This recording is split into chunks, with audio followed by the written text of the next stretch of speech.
여러분, 나이살이라는 것이 왜일까요? 예전에는 며칠만 다이어트해도 살이 금방 잘 빠졌는데 이제는 뭘 해도 살이 잘 안 빠져요 라고 특히 갱년기 여성분들이 이런 말씀을 많이 하시는데 저도 진짜 공감이 되고요. 제 얘기기도 합니다.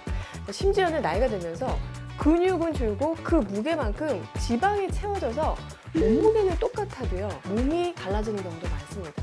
이렇게 몸이 바뀌는 이유는요 유연성이 떨어졌기 때문입니다. 관절의 유연성이 아니라 몸 속에 대사의 유연성이라는 게 있는데요. 자, 이게 뭐냐면은 우리 몸에서 주로 연료로 쓰는 것이 탄수화물하고 지방이잖아요. 이 두 가지 연료를 모두 잘 활용할 수 있을 때 대사적으로 유연하다라고 얘기를 해요. 그러니까 마치 하이브리드 자동차가 전기도 쓰고 기름도 쓰고 하면서 이 두 가지 연료를 번갈아서 잘 쓰는 것처럼 탄수화물을 태웠다가 또 필요할 때는 지방도 태웠다가 하면서 아주 효율적으로 대사를 하는 거죠. 자, 그런데 대사 유연성이 떨어지면은 어떻게 되냐면은 탄수화물만 주로 연료로 쓰고 저장해 놓은 지방은 잘 꺼내서 쓰지 못하게 됩니다. 지방은 에너지원으로 쓰이기 위해서는 이 분해되는 과정이 좀 복잡하고 느려서 우리 몸은 보통 탄수화물을 먼저 포도당으로 분해해서 쓴 다음에 부족하면은 그때서 이제 지방을 꺼내서 쓰게 되는데 이런 전환이 유연하게 안 되는 거죠. 그래서 대사 유연성이 떨어지면은 자꾸 탄수화물만 쓰다 보니까 금방 배가 고프고 간식이 자꾸 당겨서 많이 먹지는 않아도 끊임없이 먹게 되는 현상이 나타나게 돼요. 대체로 달달한 음식이나 과자, 빵, 떡 같은 그런 탄수화물류를 주로 먹게 되는데 모두 혈당을 급격하게 올리는 음식들이기 때문에 이 혈액 내에 인슐린 수치도 계속 올라가 있고 이로 인해서 지방이 쉽게 축적되는 체질로 바뀌게 돼요. 내가 대사 유연성이 좋은 사람인지 지방을 잘 쓰는 사람인지 아닌지 알아보는 가장 쉬운 방법이 있는데요. 바로 공복을 얼마나 잘 견디느냐를 보시면 됩니다.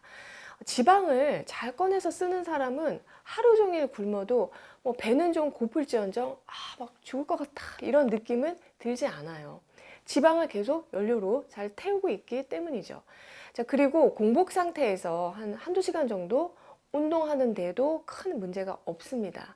반면에 대사 유연성이 떨어져서 지방을 잘 쓰지 못하는 사람은 하루 종일 굶었을 때 그냥 배가 고픈 정도가 아니라 막 식은땀 나고 눈앞이 캄캄해지고 막 노래지고 이러다가 내가 죽을 수도 있겠다 라는 그런 느낌이 들 수가 있어요. 심한 분들은 하루 종일이 아니라 한 끼만 굶어도 이런 증상이 나타날 수가 있는데요. 그래서 자꾸 먹게 되는 거예요. 그러니까 또 쉽게 살이 찌고 간도 살이 쪄서 지방간이 생기고 내장 지방이 쌓이면서 인슐린 저항성이 생기고 이로 인해서 당뇨, 고지혈증, 만성염증 같은 각종 질환이 생기는 그런 길이 활짝 열리는 게 더 큰 문제가 됩니다. 요즘은 꼭 노화 때문이 아니라 30, 40대의 그런 젊은 나이인데도 이 대사 유연성이 떨어지는 사람들이 많은데요. 왜일까요? 이 사람이 생존하기 위해서 음식을 먹는 것인데 원시 시대에는 우리가 사냥하고 채집 활동을 하면서 식량을 구하고 또 식량을 구하지 못하는 날에는 음식을 먹지 못하는 그런 경우도 많았단 말이죠. 너무 먼 과거까지 가지 않더라도 우리나라 같은 경우는 어때요? 한 1970년대까지 보릿고개가 있었잖아요. 그 정도로 끼니를 걱정하고 굶는 날이 많았습니다. 그래서 인류는 생존하기 위해서 에너지를 지방으로 저장하는 그런 유전자가 발달하게 된 거죠. 자, 그런데 불과 몇십 년 사이에 갑자기 모든 게 바뀌어 가지고 앉아서 생활하고 굶지 않고 과식하고 밤늦게까지 TV 보고 또 핸드폰 보면서 잠들지 않는 그런 생활을 하게 되었습니다. 생활이 편리해졌다는 장점은 있지만 우리의 유전자는 아직 여기에 적응하지 못했고 이런 유전적 부조화 상태가 대사에도 직접적으로 영향을 미치게 된다는 겁니다. 우리가 살을 빼더라도 근육이 빠져나가는 것은 원하는 일이 아니잖아요. 그래서 다이어트를 해서 체중이 5kg이 줄었는데 빠져나간 몸무게 5kg 중에서 4kg이 근육하고 물이고 지방은 1kg밖에 감량이 안 되었다면 다이어트에 성공했다고 할 수가 없는 거죠. 몸무게가 줄었다고 무작정 기뻐할 건 아니라는 거예요. 그 근육이 빠져나간 자리에 지방이 금방 다시 차면서 몸무게가 다시 찌는 요요가 쉽게 찾아올 수 있고요. 또 근육량이 줄어든 만큼 기초 대사량이 확 떨어지고 더불어서 혈당 조절이 어려워져서 몸은 더 망가지게 돼요. 결국 갱년기 다이어트에 성공하려면, 그리고 나이살을 잘 빼려면 건강해야, 대사적으로 유연해야 성공한다는 게 오늘의 키포인트인데요. 건강하려고 살을 빼는 게 아니라 건강해야 살이 잘 빠진다는 겁니다. 그러기 위해서는 어떻게 해야 할까요? 그동안 탄수화물만 썼다면은 지방을 잘 쓰는 몸을 만들자. 그러니까 관절이 뻣뻣해지지 않게 우리가 스트레칭도 하고 또 관리를 하는 것처럼 우리 몸의 대사도 탄수화물과 지방을 적재적소에 쓰는 하이브리드가 될 수 있도록 유연하게 만드는 것이 중요합니다. 그렇다면 어떻게 대사 유연성을 좋게 만들 수 있을까요? 세 가지가 중요한데요. 첫 번째는 공복을 잘 활용해 보는 거예요. 그동안 습관적으로 간식을 먹었던 분이라면 식사와 식사 사이에 적어도 4시간, 6시간 공복을 유지하는 것을 목표로 한번 해봅니다. 내가 그 공복을 견딜 수 있는지 한번 확인을 해보세요. 그리고 저녁 식사하고 다음날 아침에 식사 사이에는 최소 12시간의 공복을 유지합니다. 그러니까 저녁을 7시에 먹었다면 다음날은 아침 7시까지 공복을 유지하다가 그 이후에 음식이 들어가게끔 하는 거죠. 그러니까 주전부리를 입에 달고 살고 또 야식을 자주 했던 분이라면 이렇게만 공복을 가져도요, 몸이 훨씬 가벼워지는 것을 느낄 수가 있는데요. 더 적극적인 방법으로는 간헐적 단식을 하는 방법도 있습니다. 단식이라고 하면 왠지 곡기를 끊는 것 같아서 이렇게 할 수 있을까? 거부감이 들 수가 있지만 그게 아니라 공복을 좀 더 오래 가짐으로써 대사 유연성을 회복하는 시간을 주기 위한 방법이에요. 제대로 단식하는 방법에 대해서는 제가 따로 영상 만들어서 올려드릴 테니까 참조하시면 되겠고요.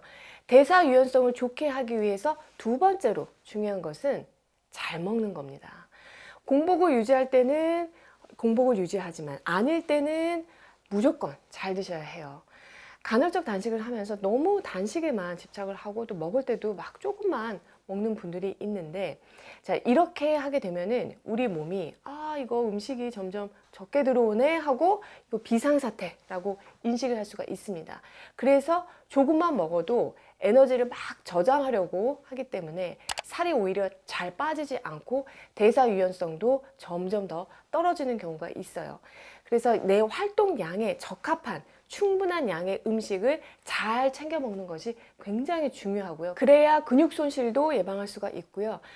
먹을 때는 혈당 스파이크가 생기지 않는 음식들 위주로, 그리고 그런 방법으로 먹는 것이 가장 좋아요. 혈당 스파이크가 뭔지 모르겠다 하는 분이라면 유튜브에서 정날의 혈당 스파이크로 검색을 해서 꼭 같이 참조를 해 주시고요. 자, 다만 혈당이 오를까봐 혹은 지방을 원료로 쓰게 하려고 오랫동안 탄수화물을 거의 안 먹거나 아주 조금만 먹는 식으로 식사를 계속 하게 되면은 탄수화물에 대한 적응력을 잃어버릴 수가 있습니다. 예를 들어서 저탄수 고지방 식사 같은 케토제닉 식단을 아주 오랫동안 하거나 또 저탄수 고단백 식단 같은 팔레오 식단을 아주 오랫동안 유지를 하던 사람이 탄수화물을 조금이라도 먹게 되면은 예전보다 혈당 스파이크가 훨씬 더 쉽게 생기는 그런 상황이 될 수도 있다는 거예요. 그래서 저는 극단적으로 한쪽으로 편중된 식단을 장기간 하는 것은 의사의 지도 하에 어떤 특별한 목적으로 하지 않는 한 추천드리지 않습니다.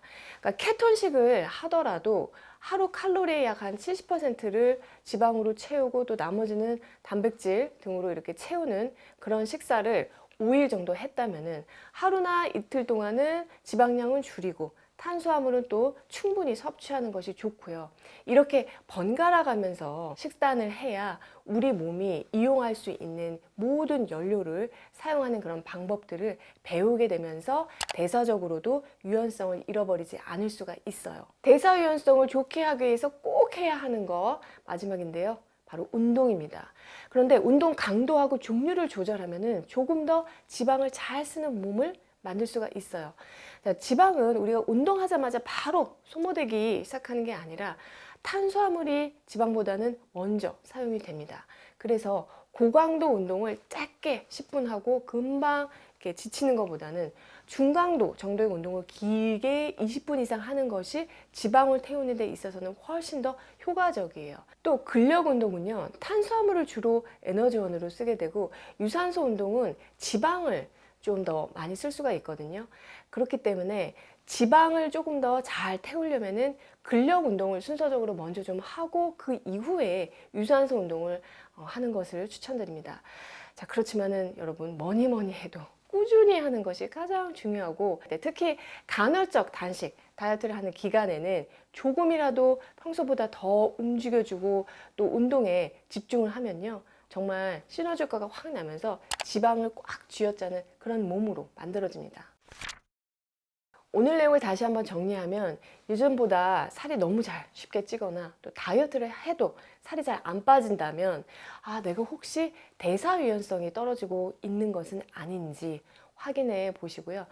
대사 유연성이 무엇을 말하는지, 또 대사 유연성을 좋게 하기 위해서 지방을 잘 쓰는 몸을 만들기 위해서 중요한 거 3가지를 말씀을 드렸어요. 첫 번째는 의도적으로 공복을 갖는 것, 둘째, 잘 먹는 것, 자, 셋째, 꾸준한 운동을 하자라는 거였는데, 다이어트에 자꾸 실패하는 것은 단순히 의지가 부족해서가 아니라 대사적으로 문제가 있을 수 있다는 것이기 때문에 여러분이 근본 원인을 잘 살펴서 건강을 찾으셨으면 하고요. 또 다이어트에도 성공을 하셨으면 합니다. 올해도 정나래와 함께 슬기로운 식습생활 하시고요. 저는 다음에 또 좋은 내용으로 찾아뵐게요.